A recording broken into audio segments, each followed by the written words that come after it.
Hello there, Sir from 17 once again. This is a video I didn't think I'd make. I'm dying! No. How many fucking videos start like that? Someone in my family has done something horrible, and now we're all in a horrible place and we need money, so please go to this link and send me money. No, I didn't think I was going to do anything to do with Call of Duty this year when it came to telling you guys about the beta, because I think the beta kind of spoke for itself. It wasn't great, and I made a montage of like silly, goofy moments and idiosyncrasies and hypocrisies and false promises and complete and utter delusion, and I thought that it spoke essentially for my feelings and a lot of the community's in response to one of the greatest franchises that's been slowly but surely drowned and driven into the toilet. And my first intention was to give it some space and then come back and do one of the usual beta impressions that I do, because a couple people seem to like them. I've done 2 of them so far, and this is the 3rd year of it, so there's expectations. And it's not that I don't like doing the videos, but there's only so much I can really do when it comes to getting mad at Call of Duty, you know. I've pretty much said everything. There's nothing more to be said, and I don't really want to beat the dead horse and essentially repeat myself, because one of the things I do enjoy is trying to say things in a different way. I enjoy the idea of adding to the argument rather than making it redundant. Some people may disagree, such is life, but a couple of people asked me if I was going to do it this year, and when people ask you to do stuff, it's a great motivator, so it turned into this, and I don't really know how to do this. I don't really know what I want to do with it. There's a couple of ideas I did have, but they didn't involve taking it the direction I'm going to take it, because it turns it into a different dialogue. And what I wanted to do is I wanted to take some time away from the beta and then come back without all the anger and all the frustration, and kind of look at it objectively, try and look at it from a perspective of where did it go wrong and what could it be better.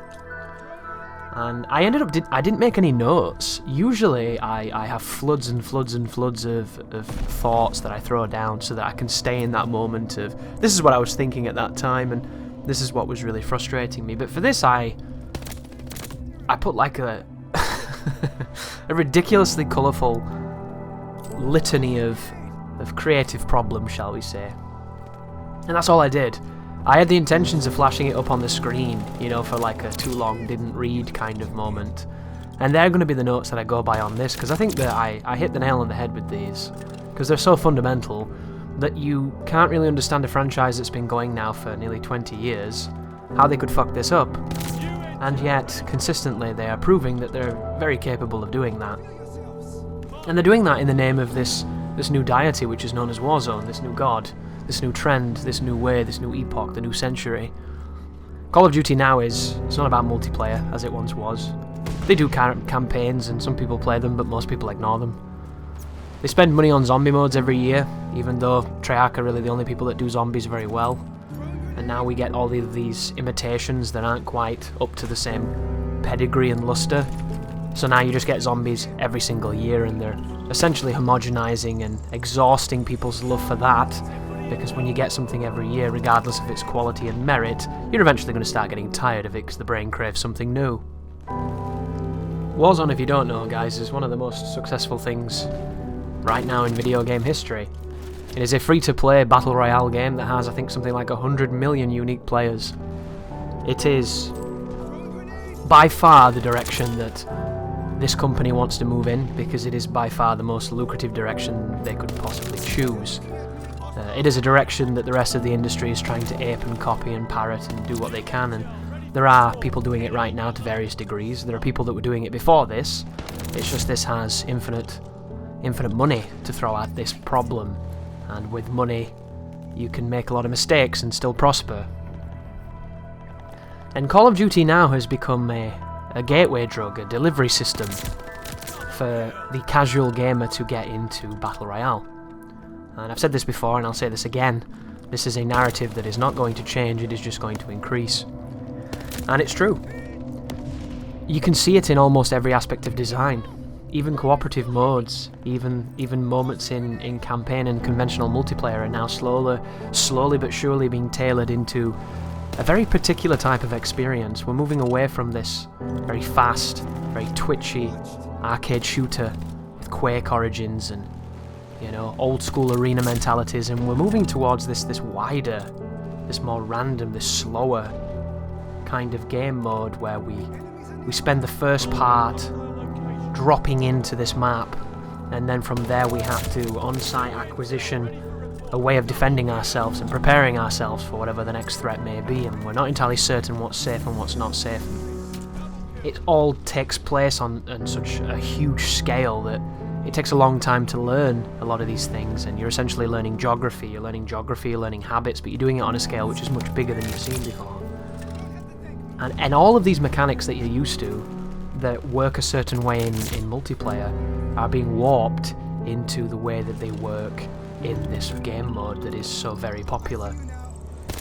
And it's essentially training people, conditioning people to being the customers that they want, and putting bodies on the servers to the thing that they want to sell you, which is that thing they're giving you for free. Because everybody loves a free game, right? That's the joy of our industry. Free, guys, it's free! Why wouldn't you try it? It's free.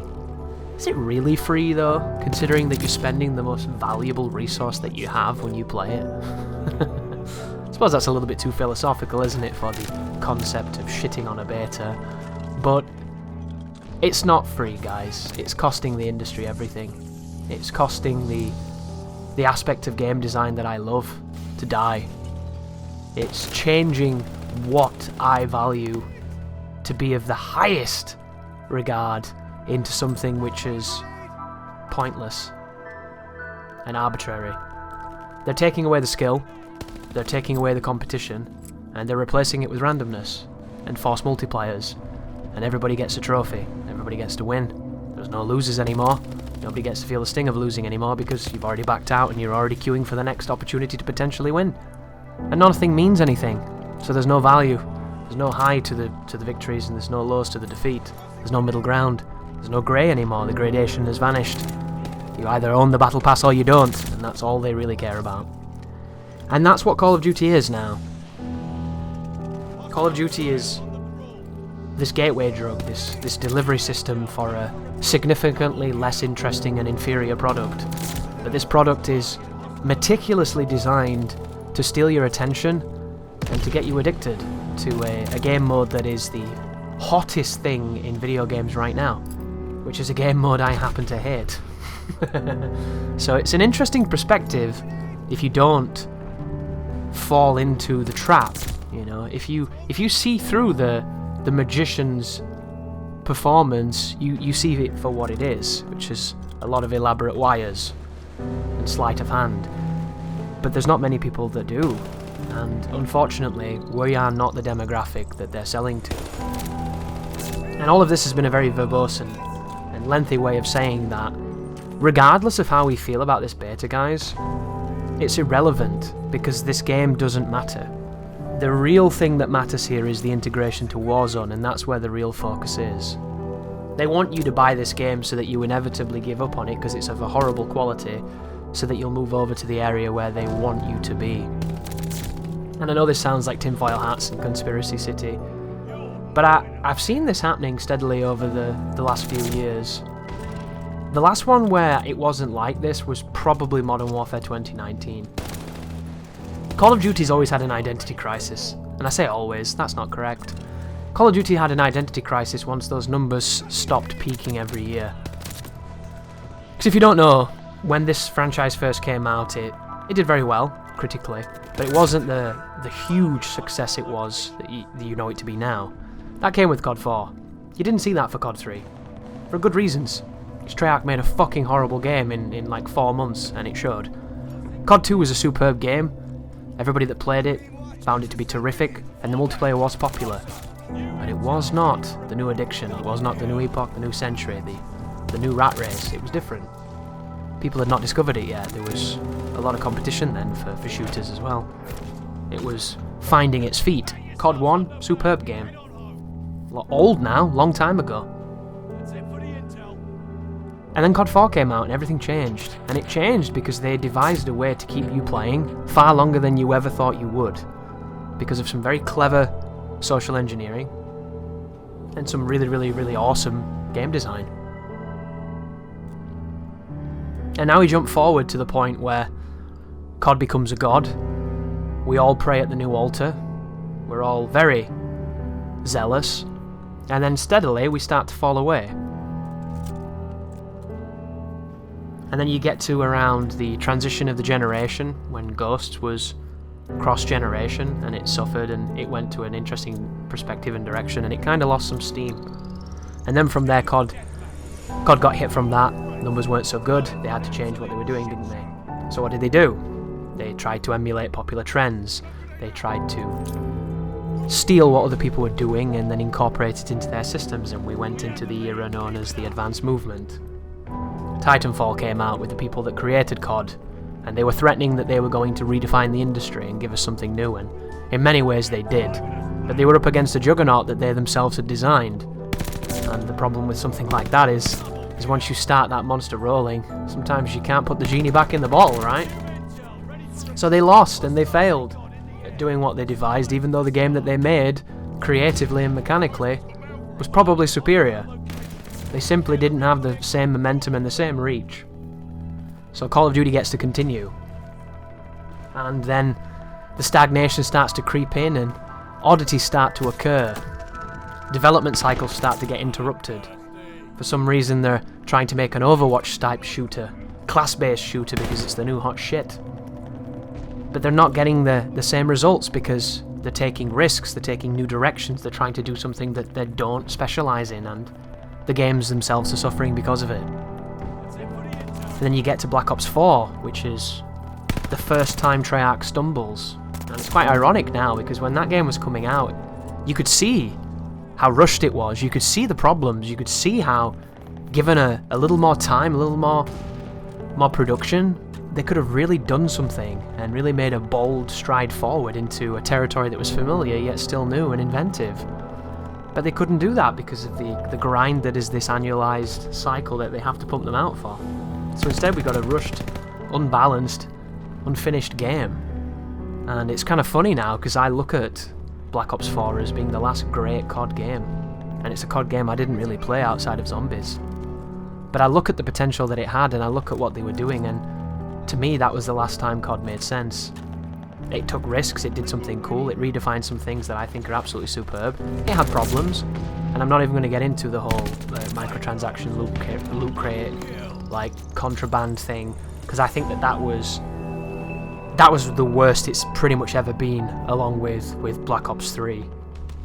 Because some of those weapons that you got via nefarious means and via incredibly crushing, like roulette wheel percentages, like those guns were objectively better than the rest of the guns, you know, and it seemed to be the new trend, didn't it? Bringing out a broken gun so that people would spend a lot of money trying to get it by spinning those reels, and then a month down the line they'd nerf it. So all these people had spent all that money to get this ridiculous gun, and then they turned it into a pile of shit and no one used it.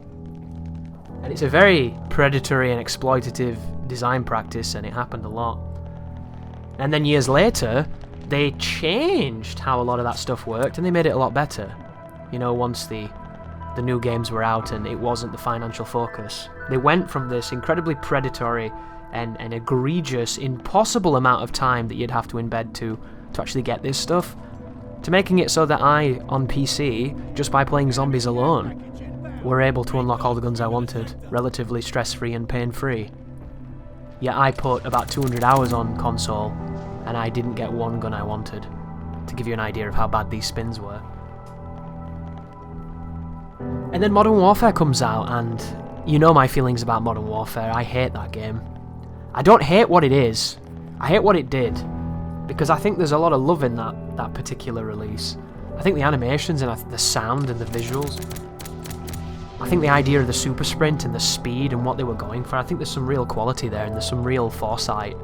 But it's so hedged in this notion of realism and immersion and all of these anti-skill and anti-good gameplay mechanics that just reduce everything that I value. And I will always say that I think Modern Warfare is the worst Call of Duty ever made, even though it's objectively untrue. And it's objectively untrue because look at the money they spent on it and look at the product they put out, right? The game it looks like class. There's production there, you can feel it, you can hear it, you can see it, you know? It's got a campaign. I won't speak of the quality, I fucking hated it. But, campaign lots and lots of people, if you look out there, very much enjoyed, with a story that then was extended into some of the other features. It had a cooperative mode that was absolutely broken for a very long time, but now maybe it works, who knows. And a multiplayer that was kind of questionable in some ways, in some fundamental ways, but still, weapons, maps, kill streaks, everything you expect, and it was all in a one cohesive package. And then COVID kicked off, didn't it? COVID kicked off real big. And then we got this wonderful new excuse. Oh, it's a pandemic, guys. You can't make games in a pandemic. Although a lot of the things that these people do are at desks, on computers, rather isolated, and every so often there might be a meeting or a collection of minds to workshop off. But fundamentally, lots of people that make games sit at a desk, looking at a computer, surrounded by other people, sitting at desks, looking at computers. And now with the thanks to things like Discord and all kinds of ways to connect with each other, it's not that difficult to simulate the same experience that you had. And I'm not saying that there weren't going to be new obstacles and new difficulties, because there obviously were. But we got this wonderful notion that, oh, it's okay guys, this game's going to be bad, but it's because it's a pandemic. And then we got Cold War. And then you look into what Cold War was. Cold War had a good campaign, designed by Raven Software, people that made Singularity and Soldier of Fortune and various other really, really good games. That part of the game was okay, but the multiplayer was just not there. And then the worst part is, Treyarch were shoehorned into this project right at the end. I think was it Sledgehammer Games? Sledgehammer Games were originally designing this game, and you can really tell, because it's fucking shit. They get taken off for whatever reason, and they get passed on to the next project. And then Treyarch come in to put their name on things, to assuage people's criticisms and fears. And then people go, oh, it's David Vanderhaar, we can trust him. Oh, it's Treyarch, they make the good ones, right? So they parade this dog shit, this Cold War garbage in everyone's faces, and they go, it's okay guys, Treyarch have come in to save the day. And I have no doubt that Treyarch potentially did a lot of good work that helped that game, or perhaps did absolutely fucking nothing and just took the credit. I don't know how it works, I wasn't there, I don't care, the game is shit. Cold War is a horrible game. Objectively, horrible in almost every conceivable way. For all the reasons that every COD after it is going to be as well. But it did have an excuse, it had the pandemic excuse, so we can give it a little bit of leeway. But look at how it treated everything, you know? The game's dead, nobody wants to play it, nobody wants to stream it, none of the influencers are on it, everybody's still playing Warzone.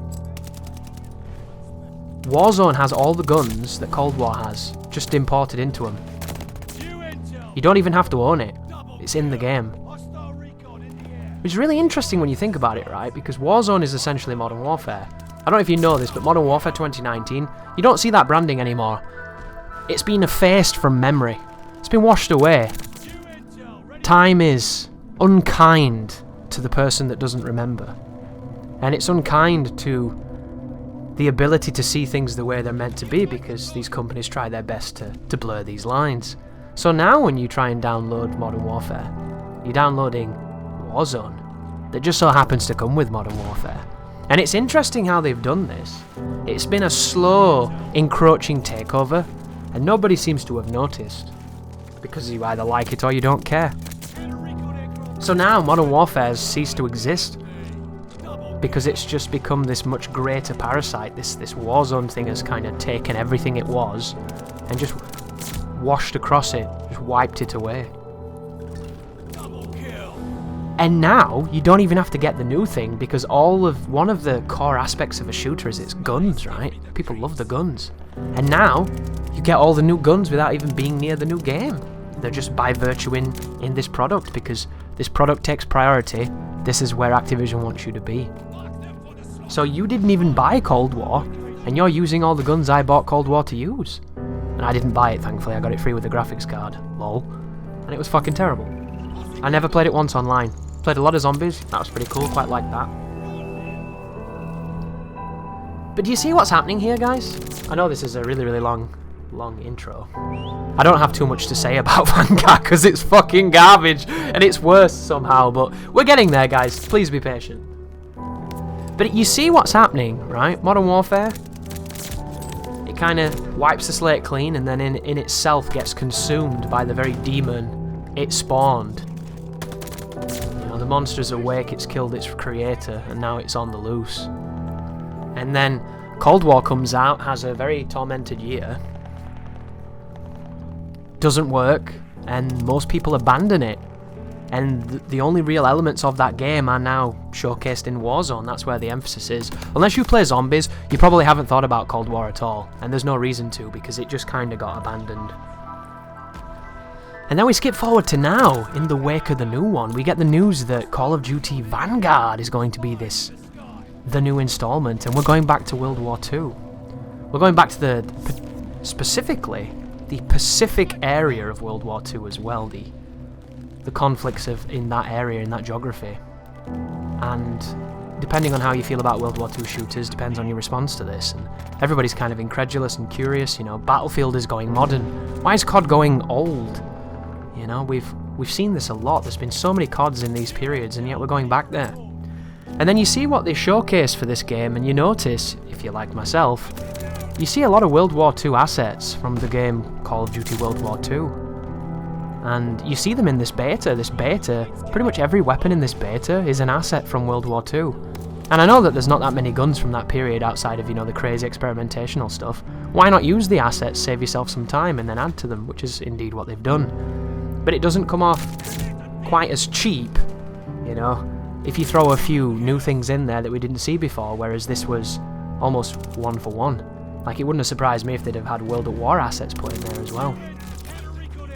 But the other thing that we notice is, it's meant to go Infinity Ward, Sledgehammer, Treyarch. So this year was meant to be Treyarch. But because of the piss poor design, and the piss poor timing of the previous COD, and the complete and utter lack of faith in its ability to show us anything, and to do anything, and to be a competitive Call of Duty, Treyarch get pulled in to salvage it with their reputation. They essentially become the martyr for Cold War. Treyarch says this good, please buy. And then you do, and you're like, what the fuck is this? This doesn't even feel like Treyarch. It's not even close to Treyarch. The maps aren't Treyarch, the guns aren't Treyarch, the field doesn't seem like Treyarch. Look how good Black Ops 4 looks now, after these games, you know? Blackout, quite ahead of its time for COD, when they're aping other genres. The multiplayer itself, with that healing mechanic and the extra HP, very skillful. One of the most skillful CODs that you can play. Gun skill matters. Aim assist isn't nuclear. You know, aim assist on PC doesn't exist. Would have been beautiful for crossplay. Absolutely beautiful. Because if you want to beat somebody on mouse and keyboard, it has to be you. It can't be a script that everybody has and everyone thinks it's okay when it's doing 90% of the work, and then you tell these people that that's what's happening and they get really defensive. That game would have been great, but it didn't get that treatment because it wasn't quite there yet. So now, the game that should have been Treyarch, the game that should have given us what we want, is now being done by Sledgehammer again, the people that fucked up the previous one. And Sledgehammer games, they do good work sometimes, they're not all bad. But Vanguard is one of those games that's so bad it's almost comical. There's almost nothing good to say about it. It's a very difficult game to try to like, because it's seemingly a palette swap DLC for Modern Warfare. And every criticism I had about Modern Warfare 2019 exists in Vanguard. And the best part is, there are literal problems with Modern Warfare's engine that have survived Modern Warfare and made their way into Vanguard. Like actual glitches that have just somehow never been removed. Because this is how homogenized this franchise is now, and it's all just repeated and repeated. So, for the people that thought I was going to really like Vanguard, I can't, because it's essentially the game I hate the most with a new skirt on. And then that leads us to Vanguard. It's took me 30 minutes to get here, I do apologise. But think about it, folks.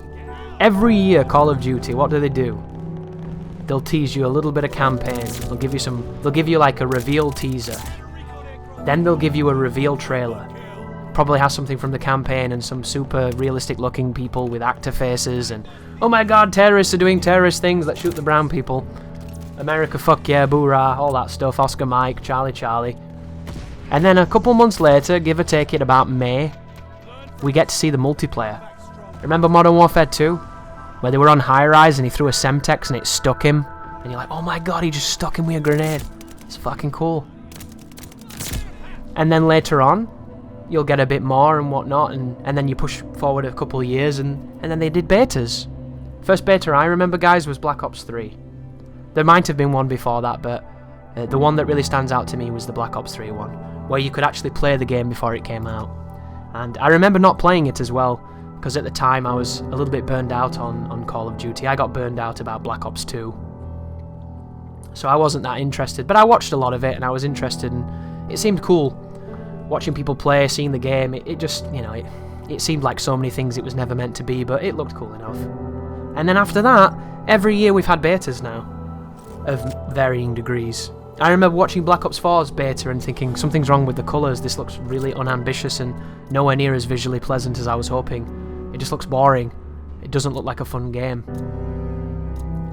I remember all these feelings, guys, and then we pushed forward to Modern Warfare, and that was when I transitioned to PC.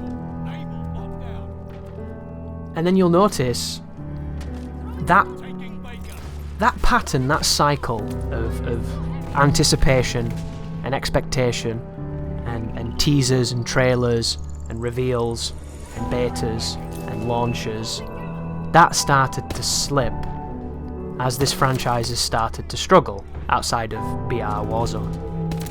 So we went from seeing the game quite early to having multiplayer revealed, you know, at the start of the year, towards the middle of the year, towards building up hype to a beta, towards inevitable release. And look at what happens now. This has been slipping consistently. Cold War, it slipped the most. Cold War, we didn't even know what was going on with the game until like August, which is a really bad sign. It was an alarm in many ways, a klaxon to tell you that something's off here, something's wrong, and indeed it was. And then it got worse. So Vanguard, we didn't even have the name Vanguard until several months into this year, which immediately tells you they're fucking flapping, they're in trouble, something's wrong, something's odd and off, and you can feel it. We didn't see the campaign, we didn't see the multiplayer, we didn't have anything. We didn't even have a name. And there was all these rumours, wasn't there? Halo's doing this, Halo's getting all this backlash because he looks fucking weird and the graphics are shit, all this other stuff. Battlefield are going to do something, Battlefield could take it this year. What about Battlefield? It's going to be Halo, COD and Battlefield all competing again. Only it's not going to, because this COD is shit and it's going to fail, and it deserves to. So you skip forward a whole bunch and we get reveal. We get this wonderful reveal event, which I'd love to make a video on, where it's just this shit-eating smug bastard. This is the best Call of Duty we've ever made. I'm stood next to a crate of ammunition that's actually from a set of a movie, and I'm making a terrible game while lying to you. I'm doing my best Phil Spencer impression, and we're doing all these risky things with Vanguard. And you're just sat there as he's feeding you this horseshit sandwich. And it's just unbearable. It's fucking unbearable. You're watching these people nod and smile and talk about all the risks that they're taking. And then you see what they're talking about, and it's just a joke. So they do this reveal event where they get this chick. There's these two chicks. One's in a leather jacket. You get this androgynous male who looks like he's the guy who becomes the superhero, but this is his neurotic phase before the spider bites him. And they're talking about the story. The story of World War II, because of course, World War II's story, guys, it stays with me. There's times when I think about how I'm going to be able to convey all of the minutiae of that story to my children in time before I die, because it's just so nuanced. It's so deep. Like, there's minutiae on top of minutiae. How am I ever going to convey such splendor to these poor minds, you know? I don't have enough time on this planet. And I'm sitting there thinking, who the fuck remembers the story of this shit game? It was fucking AIDS. It It was like having AIDS put in your eyes. Buy more AIDS. AIDS became sentient, anthropomorphized, and then devised a way to spread itself through the fucking ocular orbit. Who cares about the fucking story, dude? This ain't Bioshock. This ain't fucking Life is Metrosexual. This is fucking COD. He's meant to shoot people. I don't want to fucking empathise with the Germans. I'd like to play as the Germans. That'd be kind of cool, wouldn't it? Killing some fucking Yanks. Fuck yeah, I'd like to do that. But it's just because we never do it, and we make out like Germany weren't people too, and they didn't have stories to tell, and they weren't like doing it against their will and fucking terrified because they have to be the enemy because America has to win. Everything. Although China's going to eat them soon. And then they're going to go the way of the Romans and our empire. You're just fucked. Entropy, dude. Gravity always wins. But they're talking about the fucking story like there's people just like, yeah, oh my god, really? All these untold stories of these people that never existed? Oh my god, I can't wait. And they're talking like, who's your favorite fucking character? And who did you sympathize with and empathize with the most? And it's like, I'm Chinese, so I like the Chinese guy. I'm black and I like the black guy. I'm white, so I don't say anything because if I do, everyone attacks me. Like, who gives a fuck, dude? Give me a reason to go into a place and shoot a bunch of people. That's what that fucking campaign should be. It shouldn't be about how tender their pussy was a week before the war, because I don't fucking care. And if you do, that's fine. But to me, it's just absurdity. You know, when the first thing they're telling you is their narrative direction, and all of this wonderful emotion that they're looking to explore, because they've got these really compelling characters, like random buzzcut guy with gun belt on and like big boxer nose, random woman with plaited hair that stabs everyone in the throat in the snow and they never hear her coming even though she's on her own and there's a fucking battalion, because we've all heard that classic story of how one woman destroyed an entire fucking Russian army by slitting throats in broad daylight. That's a fantastic tale, that, dude. It's up there with Stalingrad, you know. Did you see Enemy at the Gates? It was one chick stabbing everybody and we all thought it was Jude Law fucking shooting them. It wasn't. It had nothing to do with Vasily Zaitsev. Guy's a fucking figurehead. He knows nothing. But do you know what's really ironic about this? I'm a writer, guys. I love story. I love narrative. I have an absolute passion for characters and telling story. But do you know where I don't have a passion for characters and storytelling? In fucking Call of Duty. Because it's always shit. It was never good. Gaz is an archetype. He's that dude from fucking EastEnders. That's all he is. He's that one dude in fucking Cliffhanger. I'm gonna play soccer with this geezer. Like, that's who he is. He's that fucking guy everywhere he goes. Because he's like a typecast actor. Price is in every COD. Every COD. He's like Doctor fucking Who. Do they explain it? No. Because it's fucking stupid. It doesn't need to be explained. There's no explanation there to be given. It's a first-person shooter where you play a bunch of white guys shooting a bunch of beige guys in beige countries, and at the end of it, you get a credit sequence and an achievement. It doesn't have to be overcomplicated. And yet they're going into narrative structure on these characters like we give a fuck. Because next year, you're not going to continue the story. Because next year, it's going to be like fucking feudal Japan. Because that's what COD does. It never stays the same. You're going to have to wait 3 years just to get back to these characters to remember what the fuck you're doing in the first place. So when they want to start talking about all these wonderful things that happen in World War II, and I'm sat there thinking, I've spent more time in World War II now than my fucking relatives who were in the war. And you want to tell me about all these wonderful character-driven moments that they were experiencing when they were all chuckling and fucking dancing jollily and festively in the trenches? It's going to be over by Christmas, boys. No, it's not, because Cindy's got a fucking knife and she's behind the Russian lines. It's stupid. But anyhow, they do all that. It's going to be fucking great. It's going to be this and blah, blah, blah. And then they show you some stuff for Warzone. Warzone integration. That's wonderful. Fantastic. I can't wait for it. Dog shit. And then they show you some of the multiplayer stuff. And like I say, guys, I could go into this multiplayer reveal and just cut it all apart because it's delusional. I make these videos, hopefully, to try and entertain. That's the point of this. I get nothing from shitting on this game. It shits on itself. I could give this game to my dog and it wouldn't eat it. That's how wank it is. It's so self-evident what's wrong with this. And if you like it, you're already buying it and I can't get through to you. And I don't want to get through to you because people like you can't be got through to and there's no reason to try and change your mind. The cool thing about loving anything is that nobody can change your mind. It's for you to make that decision. Right? And if you're listening to this and you're like, oh my god, my life's in tatters, Chris, you fucking opened my eyes to this madness, I'm not going to go near it. That's a lovely thing to say, but it's not my goal or my intention. I just want to get across how mad this makes me, because I remember when this franchise was good. And, you know, people can say what they want. On the internet now, people like to mock you when you've got experience and things. They like to say things like boomers and zoomers and all these wonderful terms that, if they actually googled them, they'd understand that they don't quite work, because the time is out a little bit if you look at the dates on how that shit works. But they love to, because it's the colloquialisms of the day, it's the neologisms of the internet, this wonderful culture of calling everybody zoomers and boomers. But fundamentally, guys, I'm old, and I've got a good memory. And I was there at the start of COD, and I'm there now, and this is not the same franchise. And people like to say it's because we're getting older. People love to say that the magic isn't there, the same reason why magic isn't there when it comes to Christmas. And I think that's quite funny. Because it's not the same. Christmas didn't change, you did. COD did change. So this argument is redundant. If COD had stayed the same, if these games were as good as the early games, then I wouldn't be making this video, and all of this wonderful theatre that I've just showered you with would have absolutely no purpose or point or reasoning to it, because I wouldn't be able to make these points. But it did change, guys. It did. It changed a lot. It changed into something unrecognisable. If it was your daughter, you wouldn't even let it out the house, dude. You couldn't. Not in that skirt. But the reveal event was brutal. And then they did an alpha. They did an alpha which was madness, in my opinion, because once again they introduced a new game mode.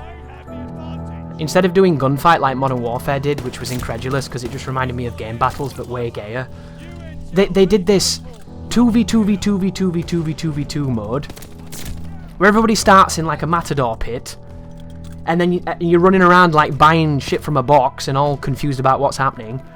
And then it was like Thunderdome, wasn't it, where all the matches were happening at the same time and you could hear the gunfire from people who were not in your game. So you were getting absolutely bombarded by this just cacophony of audio that had nothing to do with you and didn't affect your match. And all the important information you needed was being just trounced by, you know, whatever the hell was happening in someone else's game. Enemy by the chickens! Like, it was just this weird idea of 2v2 competitive happening at the same time between 8 versions of the game, and then it was in a tournament format where when you won your round you moved on, and it was like an elimination thing. And it was just odd. Just really odd. And I didn't play that one because I've got tastes. So I waited for the inevitable beta, and the beta came, and I jumped on, and it was just bad in almost every way. Really, really bad. And there's loads of stuff I could say here about what was garbage and what was stupid, but it's all the things you know. I could talk for hours about skill-based matchmaking, but there's no reason to, because the game doesn't use skill-based matchmaking. It uses a very ugly and aggressive version of it, which is this engagement-based matchmaking, or engagement optimized matchmaking. You might have seen that acronym, EOMM. Have you seen that? What that means, guys, if you don't know, is it's matchmaking you depending on this interesting formula that people that don't play Call of Duty have come up with in order to engage you to the extent that makes you play longer than you normally would. It's this wonderful thought crime experiment where they're essentially thinking for you and giving you what they think you want. But the problem is, they don't know you. And the people who think they do know you are feeding you something you don't want to eat. But the problem is, they think that this is infallible and that this works. And that this is going to keep you in the trenches longer so that you'll spend money, hopefully. That's the goal. But what they don't seem to understand is their numbers show a correlation between this system and their engagement.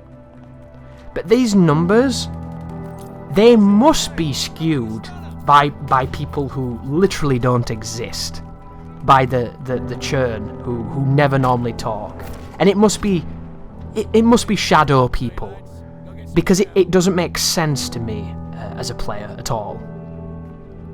So what it does is, it makes you win and lose depending on how much you're winning or losing. And it creates these artificial situations in order to guarantee an outcome. So you play a game and you go 30-1, you're on fire. You're faster than everybody, your gun's working, the server's on your side, your timing's immaculate, you're putting everybody down, you're having a great time.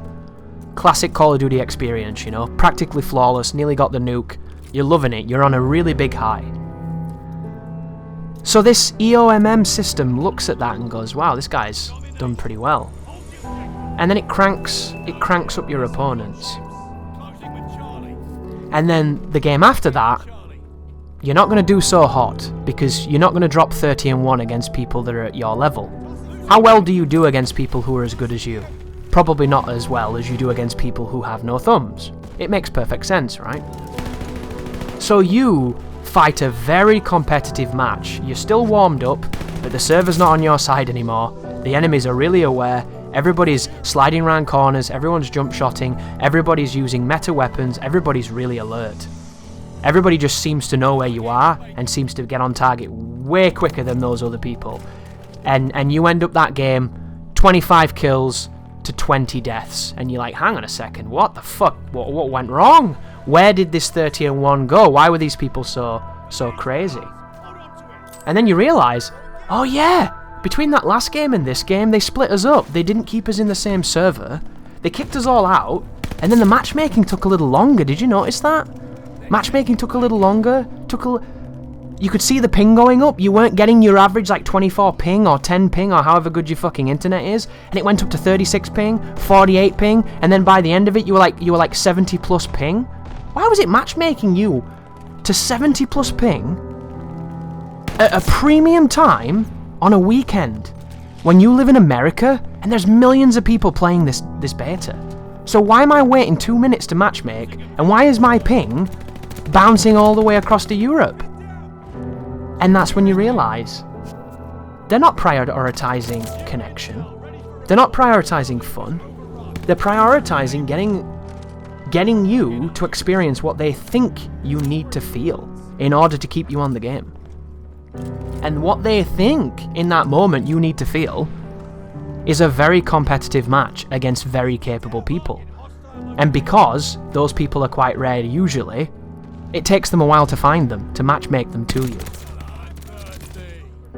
And let's just say, that game right there, guys, you actually did really well. You, for whatever reason, you had the game of your life, and instead of going 25-20, you went 25-5. So that engagement optimized matchmaking goes, wow, this guy must be feeling real good right now.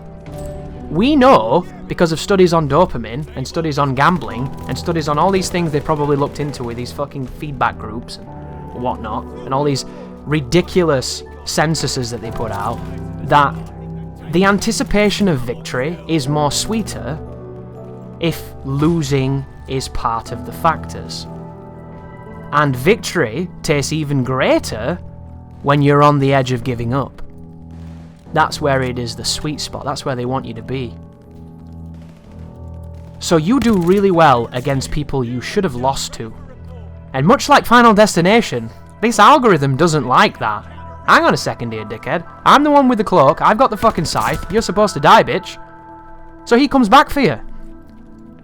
And you notice that matchmaking takes a little longer. And you notice that ping goes a little higher. And you recognize the names in the lobby that you've ended up in. Because the people in your lobby are fucking professional gamers. They're optic players. They're pro players. They're streamers. They're people with absurd stats and absurd skills. And all those guys do is play competitive shooters at the highest level every fucking day. So now you've matchmaked into a server that you should have never seen, dude. You are wandering in the fields of night, and the gods are out walking. So now you go from doing 30-1 and 25-5, and you go like 6-50, Because you can't win a gunfight, you're dead the moment you spawn, and you've never experienced anything like it. And you hit that peak of that engagement-based matchmaking. And people confuse this with skill-based matchmaking because it sounds like a similar thing. It sounds like a similar experience, right? You've probably been like, I think I've had that too. Skill-based matchmaking is meant to match you with people of comparable skill levels. But that's not what this does, guys. This is way worse. This is way more evil, this practice, because it's intentionally rigging the dice. It's intentionally rigging the deck. It's putting you against people who are far beyond your ability. Because it wants you to lose.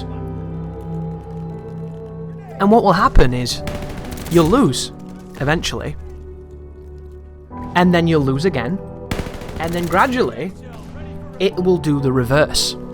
You'll lose a handful of games on the bounce where your bullets don't work and you just can't buy a kill. You're feeling real bad about yourself, you're wanting to get off the game. And then it comes in again, and it Jedi mind tricks the dice to roll where you need them to be, and you get a nice gift of a lobby. And you crush, and you go 30-6. And you're like, oh wow, can you imagine if this game was like this all the time? That would be sick. And then the cycle repeats again, and it starts again. And that's what COD is now. And you have to accept it because it's not going anywhere, and it's been in the last 3, and it's going to be in every one from now on. This is just what the game is. And there's a good part about this design. The one good part about this design is that if you really want to get good and you really want to push yourself, you will not have to try hard to find good competition, because it's just going to find them for you. And if you're in that mood of improvement and of getting as good as you can physically be, then COD is for you now. COD is a place where you can grind and you can optimize and you can become the best version of yourself. But I don't want that, guys. The best version of myself in COD, and the version of myself that cared about that, that's like 14 years ago. That's why I joined game battles. That's why I competed and tried to get as good as I physically could. That was before I was even on YouTube. That was when I thought I was a god, when I was really kind of just average. I was on terrible internet, playing on a CRT, just kind of loving the game and wanting to improve. I don't play games like that anymore. I don't care. I don't care enough, you know. I want to have the casual experience of just jumping on and having a good time. But you'll never have that with Call of Duty. And that was in Vanguard. Vanguard was a very, very hard game. It was crushingly difficult at times. The matchmaking, as soon as you had a good game, you got put in the deep end, and you know, these people have never stopped playing, and I play Call of Duty once a year, and it's these betas.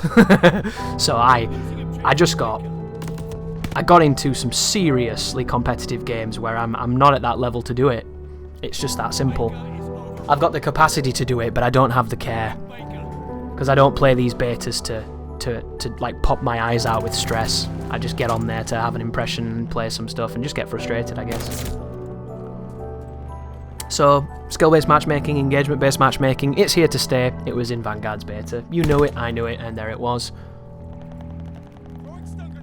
And I told a big story based on that because it's important to put that information out there, but I'm not going to say too much about it. It's there, it's not going anywhere. It makes it very difficult to have a casual experience. Makes it very difficult to be consistent. And then the next thing is the aim assist, which is a conversation that is far too long for a video like this, even though I am in a rather verbose mood right now and I'm talking at length. Aim assist is such an interesting conversation now, and Xcal recently put out a video on YouTube, which is madness when you think about it, because he's not put videos out on YouTube for a long time. He's a streamer now. And he was talking about this in his appraisal of the Vanguard beta. And if you're interested in the argument from logic, I would recommend you check that out, because much like myself, Xcal came from console, and then he went to PC, so he's seen both sides of this debate, and crossplay has led to this being front and center in the dialogue. And there's a bunch of egotistical brats on controller who are talking shit about people on mouse and keyboard because they have no idea how the world works, because they're fucking idiots. And I don't say that to antagonize people on controller, because you're probably on controller and good at it and you're fine and you understand how the world works, but there are a lot of people that don't. and they're saying some wonderfully ignorant things. And all I say, guys, on this front, I'm not going to go into this, I'm just going to let you know that the aim assist in this game is incredibly strong. And if you play on mouse and keyboard against people on controller, you are going to lose unless you shoot them from behind. There's just no way to convey how just absurd aim assist is now. It's a fucking joke. It's an absolute joke. And if you don't believe me, guys, you need to play on PC. You need to try PC on mouse and keyboard. Because I'll tell you right now, you'll get into a gunfight, you'll put your iron sights on someone, you'll start firing, and then you'll lose them. You'll lose all visibility, your gun will be nowhere near where they are now, and they'll have already beamed you instantly, with 0 bullets missing. And this is what people don't know, this is what people don't realise. People think mouse and keyboard has this huge advantage because of its range of motion. You hear people say things like, oh, you get to use your whole arm. What if I aim with my wrist? Checkmate, you dumb cunt. Like, it doesn't matter how much of my arm I can aim with when you don't miss. When your aim is real for like 2 frames, and then it snaps onto someone, and then the moment you get control again and it's your aim, you zigzag wildly like some thalidomide dog. You're not playing the game. It is playing you. And if you're so confident about your skills, turn it off. See what you're getting. See what it's giving you. I have 30 years on controller. I have longer, in fact. Aim assist was never this strong. They need to do something about it. It's disgusting. Battlefield are doing a really, really good job here because they're reducing recoil on controller, but they're reducing aim assist as well, and I think that's a wonderful thing. Controller gets 30% less recoil than mouse and keyboard. That's huge. But they don't snap on you and hit every bullet with pixel perfect tracking. And the problem when you've played on controller long enough is you're used to seeing inhuman aim. You watch kill cams, you watch what you do yourself and you think it's real, but it's not. And I'm telling you guys, you might get salty over this, you might get defensive over this, there's no need. I watch my own gameplay, I see the same things. Aim assist is socially acceptable aimbot, and it's bad. And it didn't used to be like this. They need to change it. It's just that simple. And if they can't, because of a bunch of entitled brats who want to feel like they're good at something when in reality the game does all the work, they need to enable an option to input matchmake. How many people do you see talking about crossplay saying things like, oh, I want to be able to crossplay with PlayStation, but I don't want to crossplay with PC because I'm going to get beamed in a frame. You see it all the time, don't you? Because they think everybody on mouse and keyboard is like Shroud. They're not. They're really not, guys. Most people on mouse and keyboard are very average. They miss. They miss a lot. Mouse and keyboard's difficult. It's got a big skill ceiling there. Big skill floor as well. Now, you pass your controller to your cousin, he jumps on, and the difference between him and you is not so deep anymore, unfortunately, because aim assist is so strong. Easiest way to fix this, input-based matchmaking. It doesn't fix the problem at all, but it fixes the frustration factor. You won't get to play with PC and console together in this harmony that people wanted, because it's never going to exist. Because console players think that PC has this huge advantage, which in many ways it does, and PC players think that console has this huge advantage, which in many ways it does. So the only real quick solution here, before they really get down to it and start really trying to adapt and fix this and make this fair, is to make it so that you can choose to matchmake against controller, or you can only matchmake against PC, mouse and keyboard, no controller. Because the big counter-argument here, guys, I didn't mean to speak for this for so long, but there's so many thick bastards that you see online, it makes you want to nosedive into concrete. People say things like, oh, if you don't like it, turn crossplay off. Or if you don't like competing with console gods, turn crossplay off. If you can't keep up, I love that one. If you can't keep up, turn crossplay off. So I've got a little bit of a Pandora's box here for insert generic console pleb that doesn't know enough to Google a simple question here. Right, get this. Complicated piece of information coming up, guys. People use controllers on PC. It was quite faint, wasn't it, that? Did you catch that? For yous that didn't catch that, guys, I'll just lean a little bit further in, right? People use controllers on PC too. You fucking retards. Did you catch it that time? A bit more aggressive, wasn't it? I don't know where that voice came from. It was almost disembodied. Slightly angry. Turning crossplay off doesn't do anything. It literally does nothing. Most people who play COD at a high level do so on PC using a controller. To give you an idea, guys, of how strong mouse and keyboard is, every single world record in Warzone is held by controller. Every single one! Still want to give me some rather interesting counter-argument? and if the counter-argument is, well, why don't you just use a controller then? Please, please get a vasectomy. Please. Do it for me, dude. Do it for everybody who values this planet and our future. Because your offspring, we don't need them. We don't want them. We won't even build a wall, you know? We'll just go to the source, cut it off at the stem. This is a conversation that will never ever see a salient and mature argument in it, even in this video. I've tried to make it as stupid as possible because it's a stupid argument. I don't know anybody that comes from controller who's moved to PC who thinks that aim assist is okay. None. And I've talked about this ad nauseum, and I'm going to continue to talk about it, and it's going to continue to be a very argumentative point.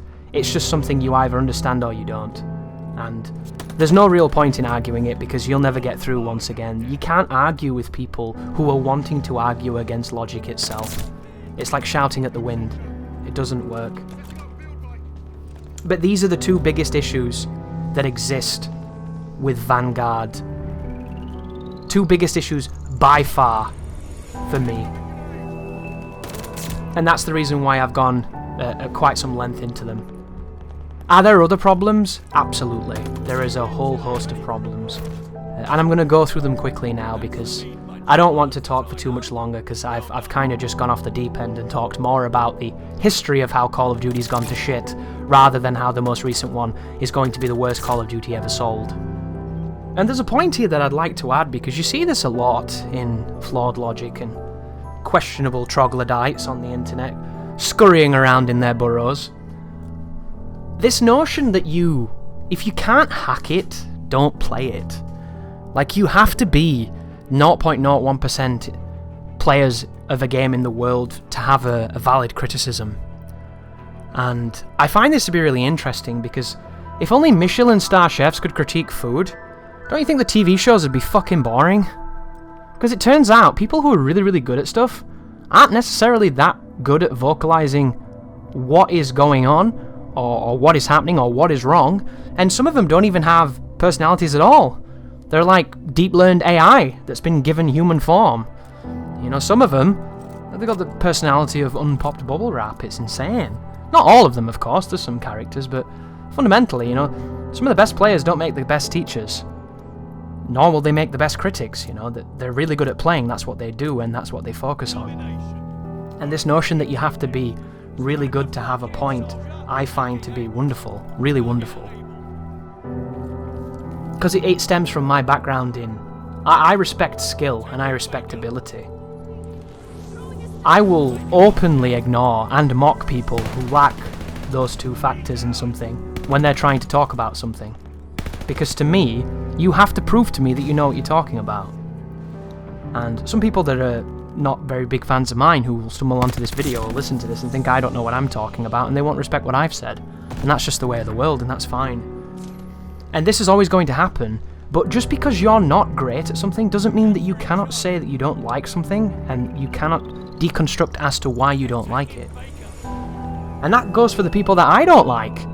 You guys can do that, that's your right. But I also have the right to be like, you're a fucking idiot, shut your mouth, you know nothing. That's the joys of being antagonistical, isn't it? But there are a whole host of problems with this beta that I'm going to go over quite quickly now because, as I say, I'm running out of time to care, really. This video's already gone on far too long, and I'm glad it has for the people that like to sit and listen to me diatribe. But I think this Call of Duty is the worst that there's ever been for visual clutter. I couldn't see anything in this game. I was playing at 1080p, at sporadic frame rate, with all kind of visual bugs. I had all my settings on low to maximise performance, to try and see if I could get a good advantage and to play the game and get good mouse and everything. And I couldn't tell where the enemies were. Nothing popped from the background because it was also just washed out and beige and blurry and busy. There's such a visual busyness to this game. One of the big things they've gone for in the game is visual destruction, so that when grenades go off, the walls take hits and the geometry changes to reflect the conflict. And I think it's a wonderful superficial change, but all it does is add to the clusterfuck and the scatterbrain of just how hard it is to see things in this game. I ended up going into the enemy name filter and changing the colour of that to something really bright and shocking to contrast because I couldn't see the enemies. I was looking for name tags, and this is something that Modern Warfare had in spades, and so did Cold War to some extent.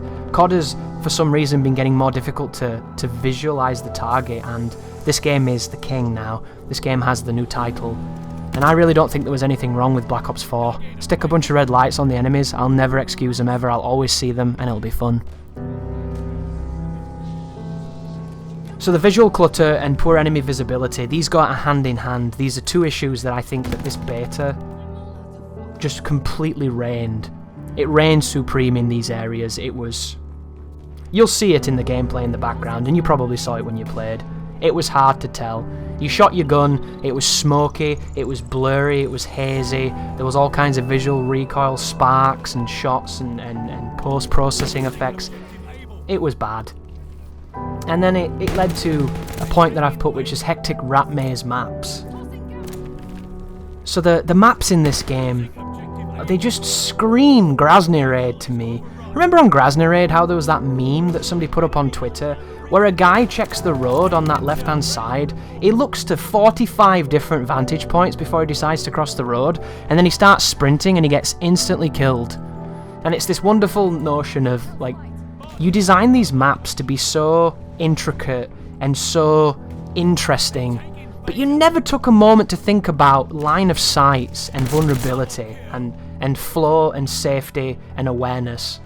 So instead of having the certainty that you can only get hit by 2 spots, checking those 2 spots and moving, you had to check 50 spots at all times. And this was the same. Like, it seemed like there were doors that led to nowhere, there were doors that led around to a corner that had 5 doors that led to it anywhere. You could get shot from above through a skylight, somebody could drop down on something and they were behind you. Like, there was just all kinds of Warren-like design going on with the maps, and the movement was quite quick in this beta, so you found yourself constantly just in the thick of enemies on every possible direction. Like, you'd go towards the B flag in Domination, and you'd check 4 places, and then 3 other places people would be shooting you from. It was unreal. The maps were just helter-skelters of absurdity, and you could get shot from so many places, you never felt safe, you never felt like you had a power position.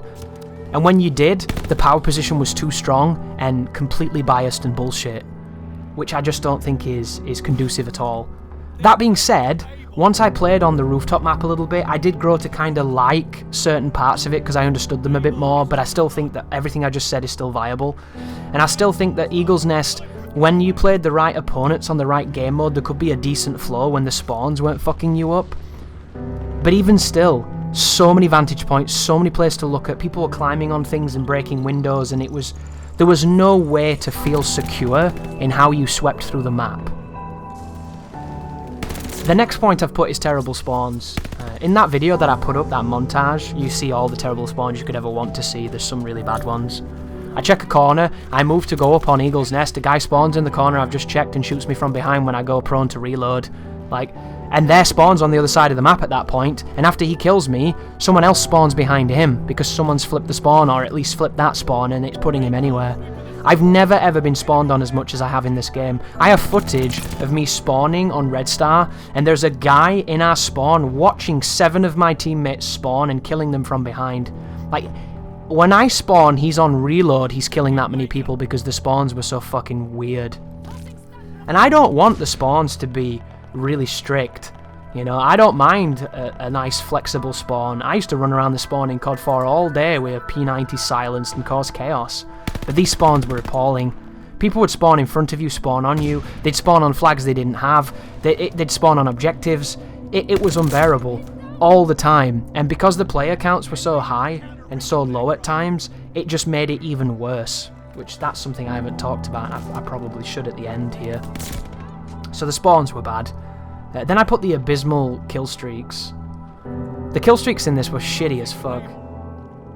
There was a bomb that you could glide in that was taken directly from World War II, but it didn't work on mouse and keyboard because it set your DPI to like 1. So you had to dig a hole in your fucking desk just to move it. And it was hilarious, so it was essentially a console exclusive kill streak, and it was one of the most effective in the objective modes as well of Area of Denial. Then you had the UAVs, which didn't really make a difference because counter UAV was so strong and everybody ran it, and it was up there for like 400 years. And then you have the lethals, which were... The dogs were busted on like the first 2 days, they didn't even work. You have the Juggernaut, which was hilarious because you just kind of run around like a, you know, like a Cornish pasty with a flamethrower, being really awkward and wishing you were playing a different game. And then you have the Death Machine, which was this Lewis gun that fired explosive rounds, that when you used it seemed to do like 1 damage and tickle everybody, and then you'd die to someone you didn't see. But when anybody hit you with it, the entire world shook like an earthquake and you died instantly. So it was super all over the place with the intermittent nature of the kill streaks, which I thought was really funny. And then we have Suppression, which is something I never thought I'd talk about in Call of Duty, and yet here I am. So I'm not going to stress on this because this is so fucking stupid. Once I've explained this, you'll understand everything I need to say about this, and this is real. Suppression is a mechanic that affects you when people miss. So when someone shoots at you and they don't hit you, they get something known as suppression. In this game, it shakes your camera and it slows your movement. Can you imagine a world where they reward people for having bad aim? Battlefield 1 does. Because that game has suppression. People shoot at you, you get suppressed, your aim isn't right anymore, it goes all fucking squirrely. It's horrible, no one likes it. Is it immersive? Yes. Should you procreate? No. Should they remove it? Absolutely. But in this game, it's just fucking horrible. It's just stupid. The screen starts flashing and you can't sprint, and you're sprinting in slow motion like it's a dream and you're wondering what's going on. It's because you're suppressed. And it's dog shit. And they think this is an asset to the game. It's never been in COD. Now it is. Next point I've put is poor gun balance. I think this was pretty self-evident if you tried all the guns like I did. Well, I say like I did. I didn't level enough to fucking try some of them because the leveling was redundant. But the STG was really, really good. The STG was incredibly strong in this. I also think that the DP-28, I think it was called, I think that gun was really strong, but you didn't see too many people using it. And the MP40. How many people here died from the MP40, guys? Probably a lot, right? Those two guns, to me, they were the ones that stood out the most. When I put the STG on after using the other guns, it felt like I was cheating. When I got the MP40 unlocked, I used it without any attachments, and it literally felt like I was host. It was so strong. And I don't know why. Just bad balance, I guess. And that doesn't mean that you couldn't have fun with the other guns. I personally loved the Tommy gun. I thought the Tommy gun was really fun, but the MP40 just killed better. And it doesn't make sense because the fire rate of the Tommy is way higher. The Tommy should have been client-siding the fuck out of people because the service was so bad, but it simply didn't make a difference. Those two guns for me stood out massively, and I wish I'd have got to use the other ones, but I didn't put enough time into the beta because the leveling took forever. And it's one of the things I really don't understand, guys, because if you remember on Cold War, on that last day, they opened up all the attachments and all the level requirements on the guns so you could use anything. I thought that was the best thing a beta could do, because then you could experiment without having to invest an insane amount of time. I wanted to use the Volkssturmgewehr. I wanted to use the bar with attachments on, but I didn't have the time, unfortunately, so I never got to. I wanted to try that NZ thing, that LMG that they literally took from DLC from World War II, but I didn't unlock it, so I couldn't play with it, which I just thought was so redundant. What's the point in a beta when I have to put half my fucking life into it to touch the higher level stuff? It's silly. And it's a beta issue that you won't see that in the full game probably, but I did think it was dumb. And then we have brain dead attachments, so this one kind of speaks for itself. There's a clip in that multiplayer reveal that I slowed down and memed on in that highlight video I did for this game, where the bald guy goes, "Some of the attachments are way better than the other attachments." And I'm sitting there thinking, why? Why does it work like that, you fucking ape? Like, why would you want that? Why would that be a thing? We made attachments shit, so other attachments seem way better, thus making them fucking redundant and killing all diversity. That's a good idea, isn't it? And I know exactly what it was meaning, because one of the attachments guys was called frangible. And if you played Modern Warfare, you'll recognise this because it was an ammunition that wounded your enemy when you hit them. So the idea was if you hit them in the legs it slowed them down, or it stopped their healing or something like that. It did something that was kind of interesting but not too oppressive. In this game, it gave you more view kick. So when you got shot by frangible ammo, it was as if you'd been flashbanged for like a second, and it jerked your camera. It was so bad. As soon as people realised what this shit did, everybody ran it. It was so absurdly broken, it essentially guaranteed that if you landed first in a gunfight and aim assist took pity on you, they would never beat you, because you'd knock them so far from target that you'd just take them out, and if you were on mouse and keyboard you were dead. Why they would give you the ability to give people more flinch is absolutely insane to me. And I can understand it from a foundational level. The bigger the bullet, the more flinch you get, could be how the game works, and I think that would be okay. If you get hit by a big bullet, you're probably going to get flinched. It makes sense. It sounds like a mechanic to me that could work. And you could have a perk that, you know, reduces flinch, like toughness and other perks that have done that in the past. I don't know if you noticed, guys, but the perks in this game were a fucking joke. It's like they'd put them all in the wrong slots and they didn't know what to put and they didn't know which was where, and none of them were essential except for maybe one or two, and everybody ran them anyway. Perks were just a joke. But then the final 2 points here is the first one is distortion. I think that this is the galaxy brain, this. So believe it or not, there is a mechanic in this game that intentionally changes the depth of field when you ADS and fire. And it's called distortion, and the logic behind this is when you shoot a gun, the world gets kinda squirrely because you're shooting a very powerful gun. And if you watch the beta on console, when people were ADSing with the LMG and firing, it was blurring the screen. And the first thing any good player does to try and get an advantage in multiplayer is to turn everything that blurs the screen off, so you always have the clearest possible picture at all times. Now imagine a gun, when it fires, blurring your visibility of the target. This is a mechanic that they've added to this game.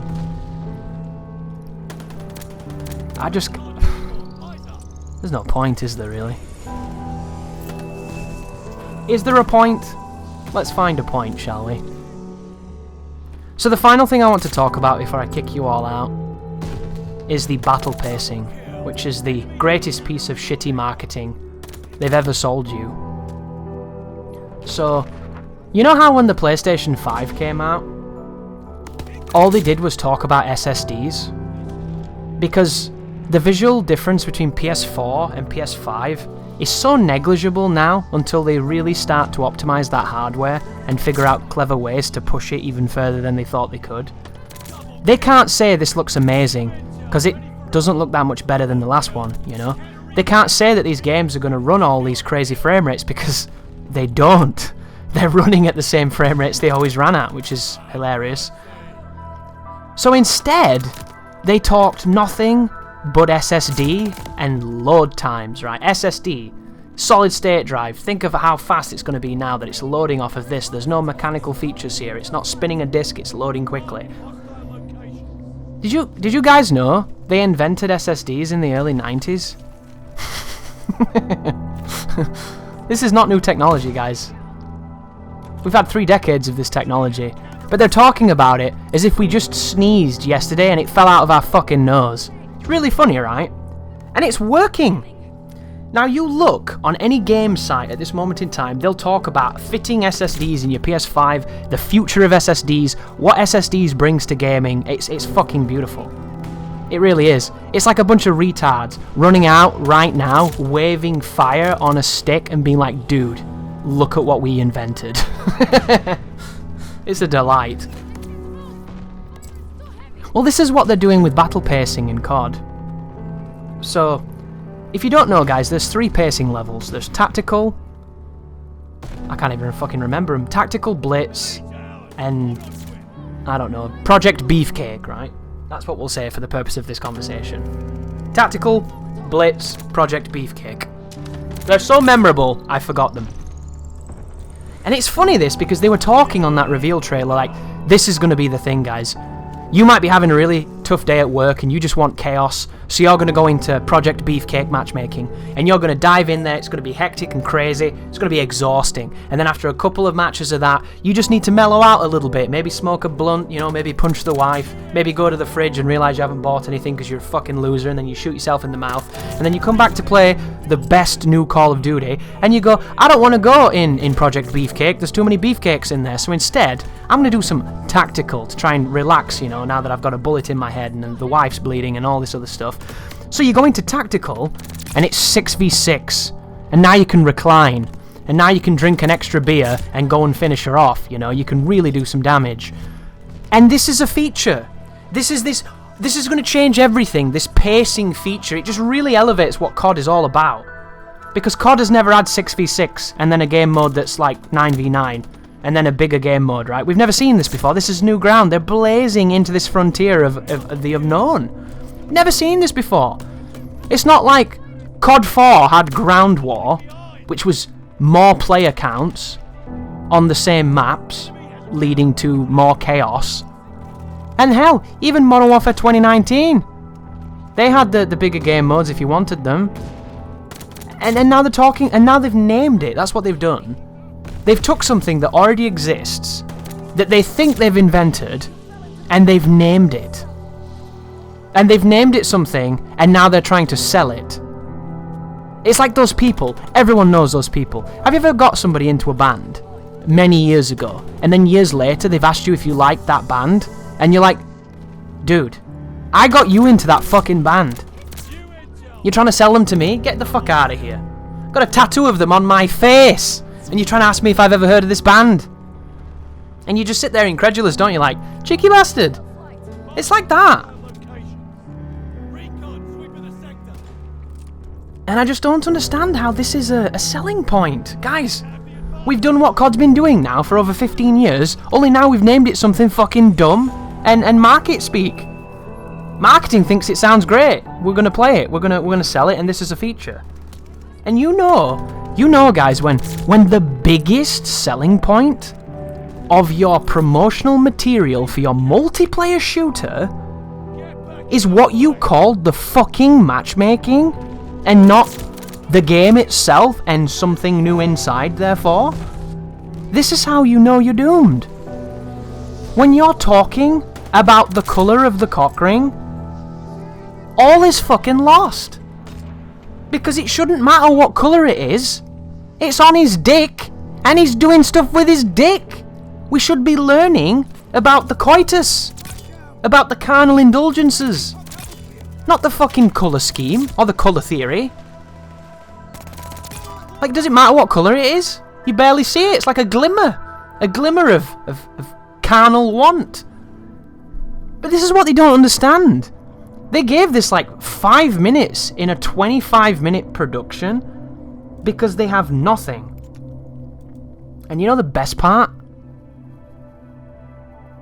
Everyone's still gonna fucking buy it.